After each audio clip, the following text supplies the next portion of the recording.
തിരുവനന്തപുരത്ത് സ്വകാര്യ ആശുപത്രിയിൽ ചികിത്സയിൽ കഴിയുന്ന വി.എസ്. അച്യുതാനന്ദന്റെ ആരോഗ്യനില മാറ്റമില്ലാതെ തുടരുന്നു. വിവിധ സ്പെഷ്യലിസ്റ്റുകൾ അടങ്ങിയ പ്രത്യേക വിഭാഗത്തിന്റെ മേൽനോട്ടത്തിൽ അദ്ദേഹത്തിന്റെ ആരോഗ്യനില പരിശോധിച്ചു വരികയാണ്. വിവരങ്ങളുമായി ഇപ്പോൾ ഷീജ തിരുവനന്തപുരത്ത് നിന്ന് ചേരുന്നു. ഷീജ, അല്പം മുമ്പ് മെഡിക്കൽ ബുള്ളറ്റിൻ വന്നു. അതോടൊപ്പം തന്നെ CPM സംസ്ഥാന സെക്രട്ടറി M.V. ഗോവിന്ദൻ മാസ്റ്റർ അടക്കമുള്ളവർ ഇന്ന് അദ്ദേഹത്തെ സന്ദർശിക്കുകയും ചെയ്തിരുന്നു. അത് ആശുപത്രിയിൽ എത്തുകയും ചെയ്തിരുന്നു. എന്താണ് കൂട്ടിച്ചേർക്കാൻ കഴിയുന്ന വിവരങ്ങൾ? വിദഗ്ധർ എന്താണ് പറയുന്നത്?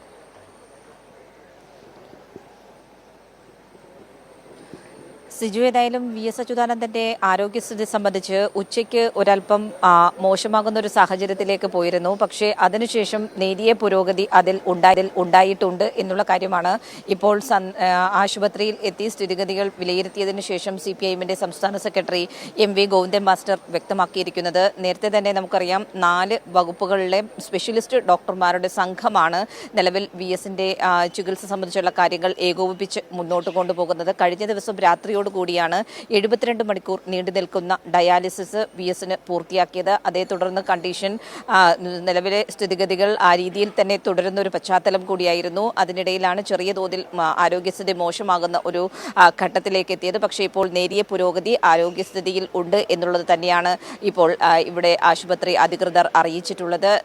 അതിനുശേഷം നിലവിലിപ്പോൾ ആ രീതിയിൽ ചികിത്സ തുടരുകയാണ്. ഏതായാലും തിങ്കളാഴ്ചയായിരുന്നു ഹൃദയാഘാതത്തെ തുടർന്ന് വി.എസിനെ ഇവിടെ തിരുവനന്തപുരത്തെ സ്വകാര്യ ആശുപത്രിയിൽ പ്രവേശിപ്പിച്ചിട്ടുണ്ടായിരുന്നത്. നിലവിൽ ആശങ്കപ്പെടേണ്ട ഒരു സാഹചര്യം ഇല്ല എന്നാണ് ഈ ആശുപത്രി അധികൃതർ വ്യക്തമാക്കിയിട്ടുള്ളത്. സിജു.